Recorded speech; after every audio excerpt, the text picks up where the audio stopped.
The Nike Air Force 1 Low All-Star arrives as a material-focused release timed for NBA All-Star Weekend, keeping the classic formula intact while elevating the overall finish.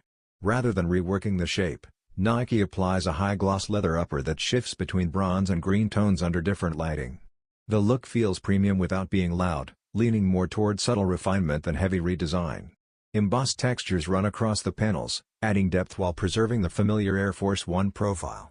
A clean white leather swoosh breaks through the reflective surface, creating balance against the darker tones. Black laces, a matching midsole, and understated all-star details keep the color palette controlled and wearable. Metallic lace hardware adds a final accent without overpowering the shoe. Underfoot, the traditional Air Force 1 tooling remains unchanged, ensuring the same comfort and structure fans expect. Scheduled for a February 13 release with a retail price of $160, this pair stands out through execution and finish rather than dramatic changes.